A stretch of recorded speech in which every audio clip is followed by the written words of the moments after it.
Voilà, donc on est aujourd'hui le 28 Adar et nous sommes toujours dans l'étude du chapitre 37. Donc on avait abordé hier, dans dans la précédente étude, que le but ultime de toute la création est donc bien évidemment d'arriver à la finalisation où le monde tout entier sera une résidence pour Dieu. Et donc la matière telle qu'on la connaît aujourd'hui sera complètement différenciée puisque élevée dans sa source, elle sera donc unie complètement et donc pourra permettre de révéler la présence de Dieu dans ce monde tel qu'elle existe aujourd'hui même et qui n'apparaît pas pour l'instant à nos yeux.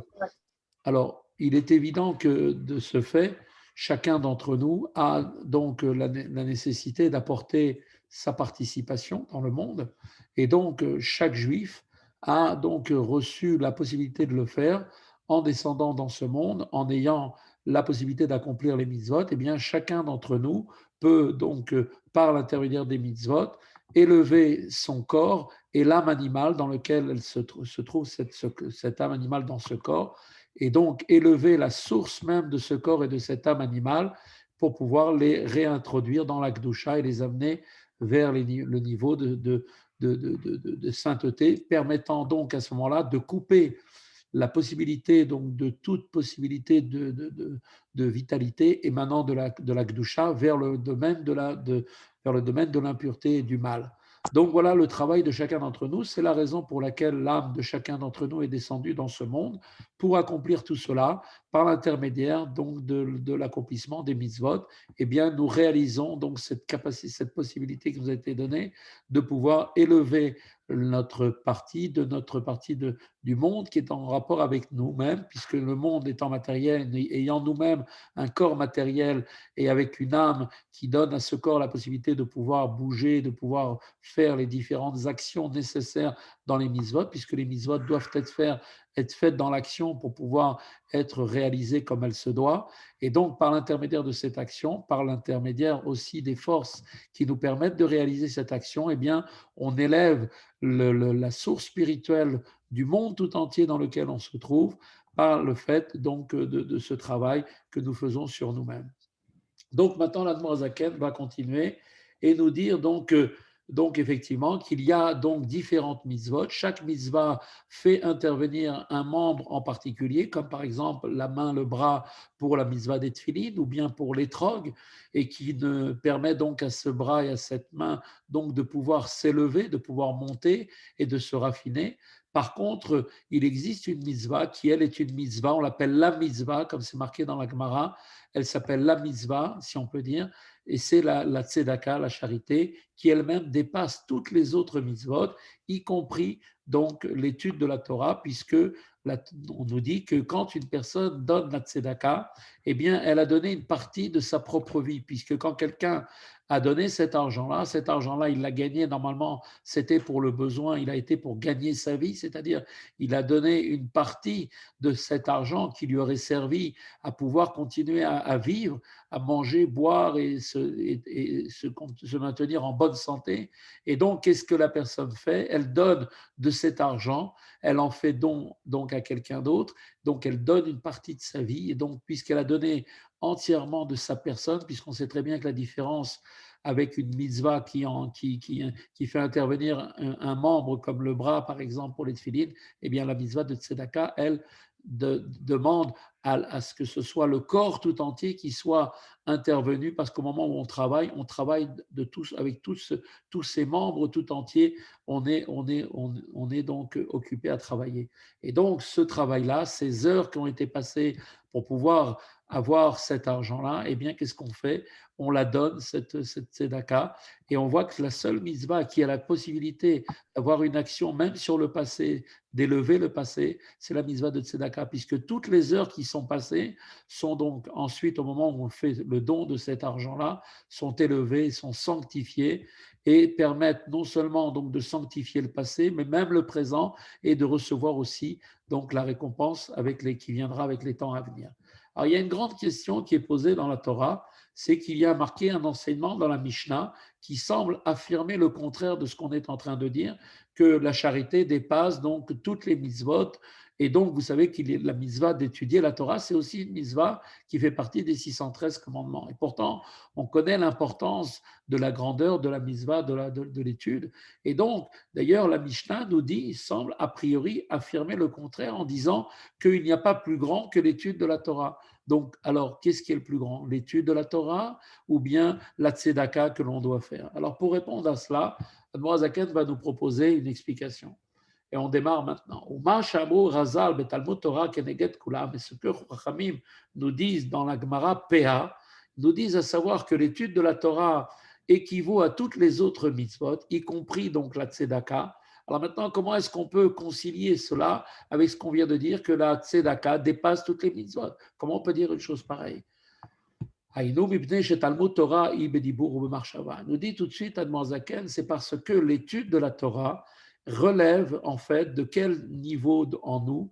Elle relève des niveaux de la parole et de la pensée qui, comme vous le savez, on l'a expliqué, sont les vêtements intérieurs de l'âme vitale, par contraste à l'action qui elle-même est extérieure. Comme vous le savez, l'âme a bien évidemment la possibilité de s'exprimer, et pour s'exprimer, Dieu lui a donné donc des vêtements qui sont la pensée, parole, qui elles-mêmes sont intérieures, car un homme peut penser en lui-même sans avoir besoin de l'exprimer à l'extérieur. Il peut même aussi se parler à lui-même. Au moment où on étudie la Torah, et même si on est tout seul, on parle, et donc cette parole s'élève par rapport à nous-mêmes. Et par contre, l'action, elle, que l'on fait est toujours vers l'extérieur. Donc, on vient nous dire ici la chose suivante, c'est, nous dit tout de suite Admor Zaken, c'est parce que l'étude de la Torah, pourquoi elle est tellement grande? C'est parce qu'elle-même, elle relève en fait des vêtements qui sont les vêtements intérieurs, que sont la pensée et la parole de l'âme vitale. Alors que la tzedaka, effectivement, qui est quelque chose effectivement d'important, elle, par contre, procède elle-même de l'action au moment où la personne fait son action. Ainsi, donc, la différence entre toutes les autres mitzvot et l'étude de la Torah, c'est que la lumière de Dieu inonde à ce moment-là les vêtements intérieurs de l'âme au moment où une personne est en train d'étudier, chose qui ne se peut pas au moment uniquement où on fait un acte. וגם מהותן ועתותן של מכינות חב"ד מקליפות נוגה שבנפש החינוך נכללית בקדושה ממש. Et il nous dit aussi une chose supplémentaire, que par l'étude de la Torah, eh bien, l'être et l'essence même des facultés intellectuelles de Chabad, Chochma Binadat, de la Klippa, Noga, cette force qui est en fait la force qui donne la vie à notre corps et à notre âme vitale, eh bien, au moment où une personne est en train d'étudier, il fait, en fait, il est en train de mettre en action sa pensée, sa parole, et donc, sa pensée, sa parole sont les vêtements les plus profonds de l'âme, puisque, eh bien, à ce moment-là, ces vêtements-là sont absorbés dans la sainteté, véritablement, quand on étudie la Torah avec profondeur et intelligence.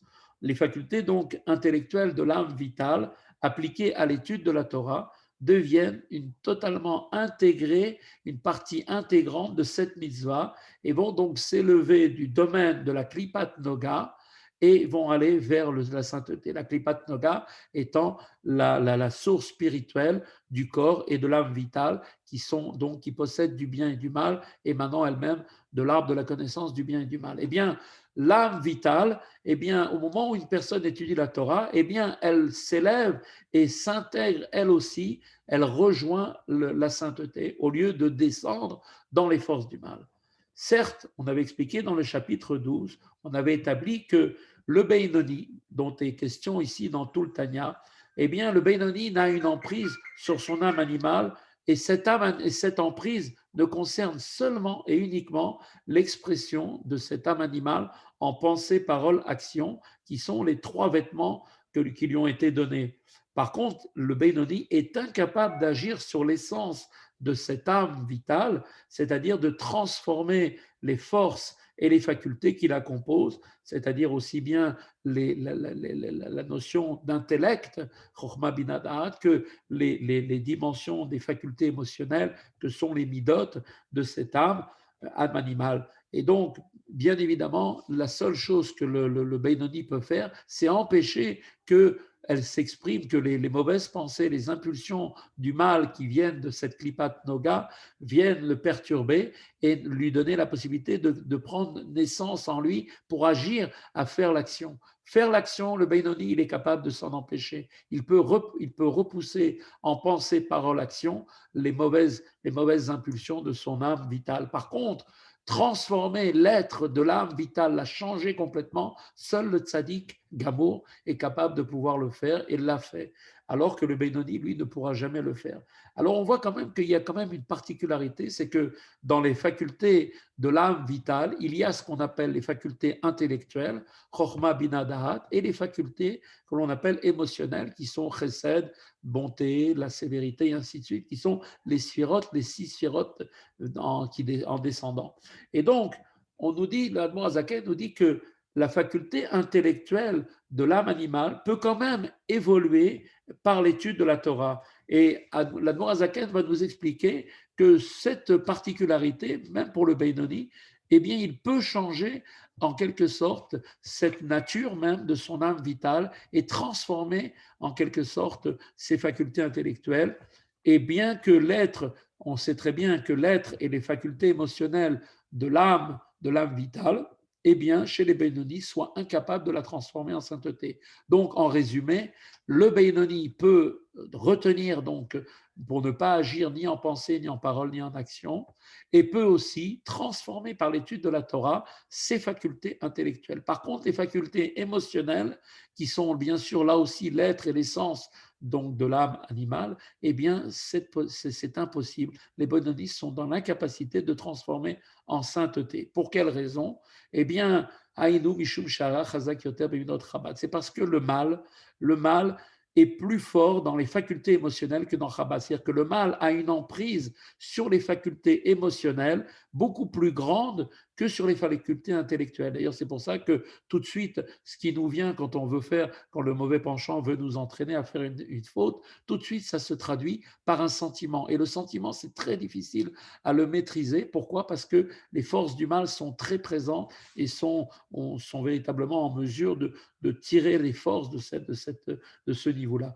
Parce que, en fait, il faut savoir que les clipotes, ce qu'on appelle les forces du mal, puissent davantage de vitalité de la sainteté au niveau des facultés émotionnelles qui sont les sphirotes qui partent à partir de Chesed, Gvura, Chesed, Gvura, Tiferet et jusqu'en bas en allant jusqu'à Yesod, plutôt qu'au niveau, et ne tirent moins de force au niveau intellectuel, comme le savent ceux qui connaissent la Kabbale.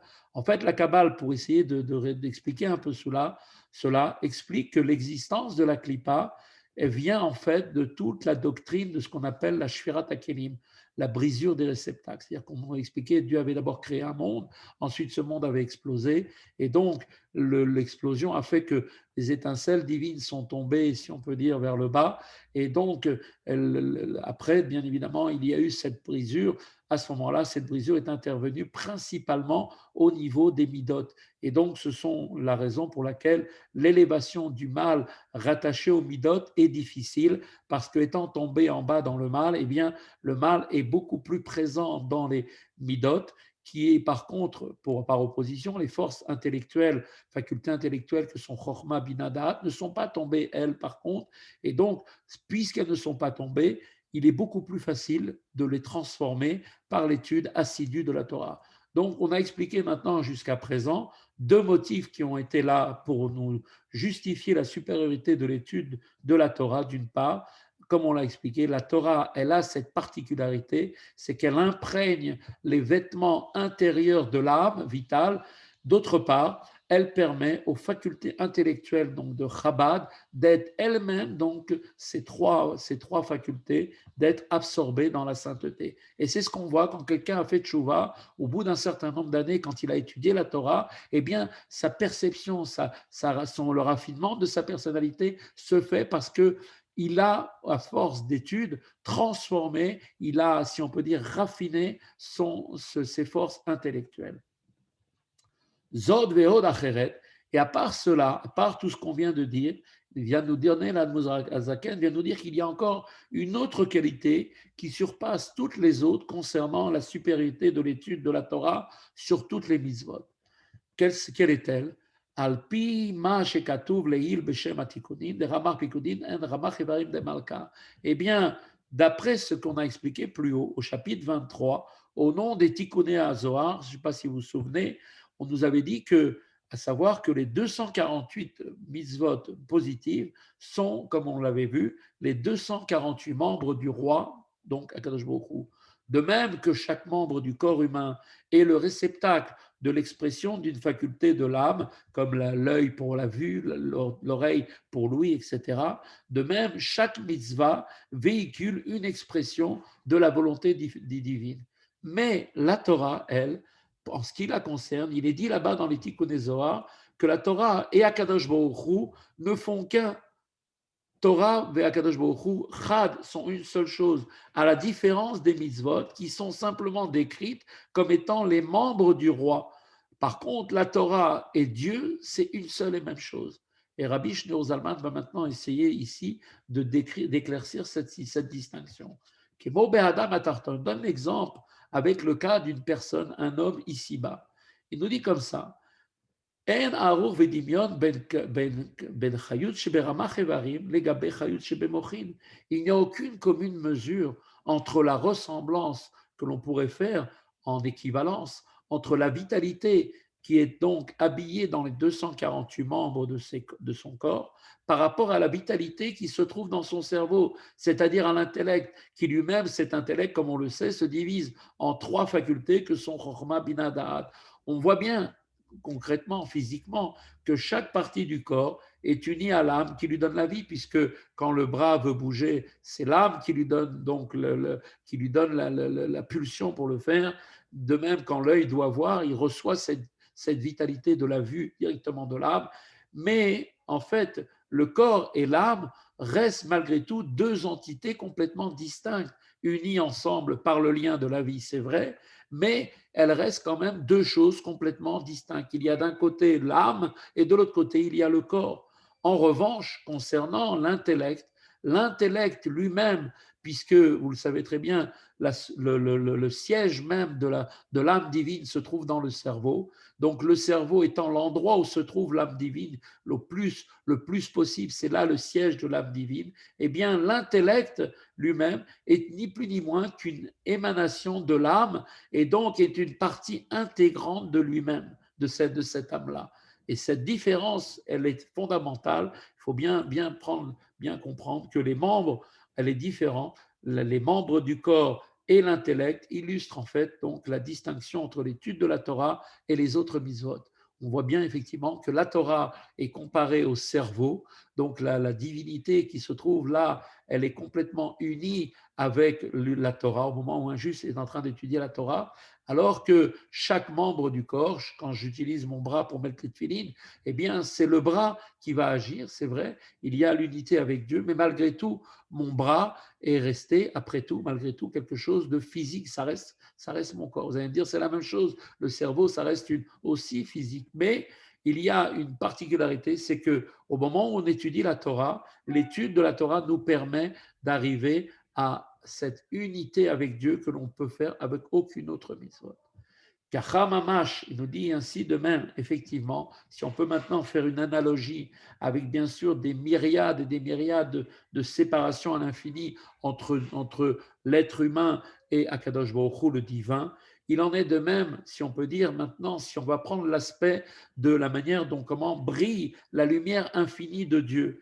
La lumière infinie de Dieu qui s'intègre à l'intérieur des mitzvot qui sont faits pratiquement, eh bien, par rapport à la lumière de Dieu, de l'infini de Dieu, dans les niveaux de Chabad, dans la sagesse de la Torah, sont bien évidemment deux choses complètement distinctes.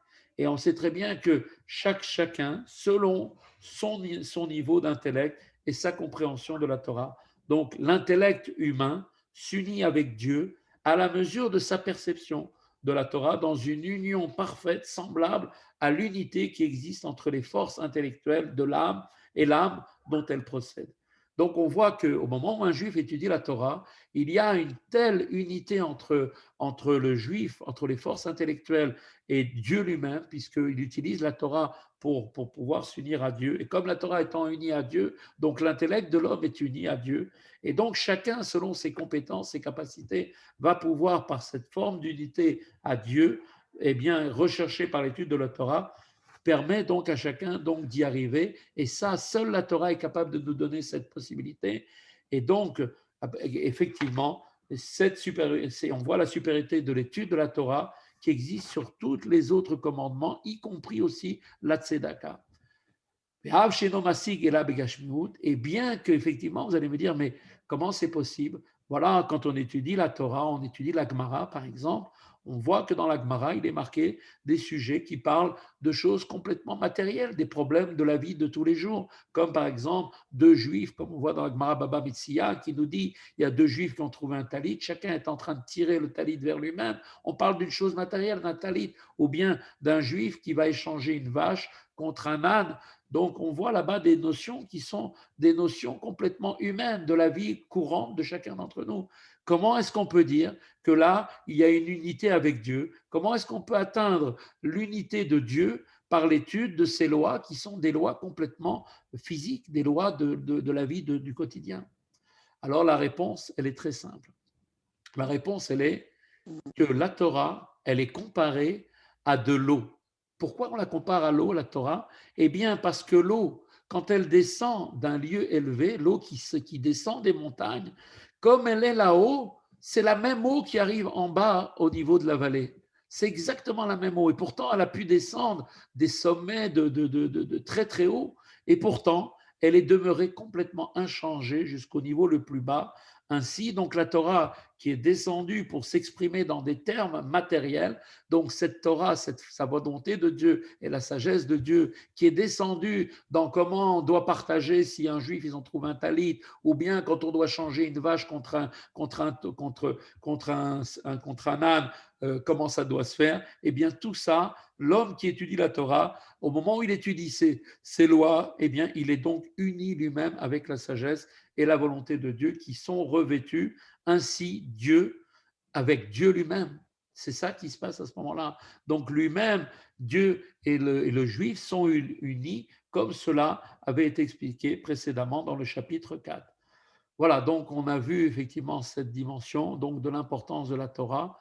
Bien sûr que la Tzedaka aussi a une puissance extraordinaire. C'est pour ça qu'on ne peut pas s'empêcher ni de l'une ni de l'un. Donc il faut les faire toutes les deux. Voilà, c'est la fin du shiur d'aujourd'hui pour le Tanya.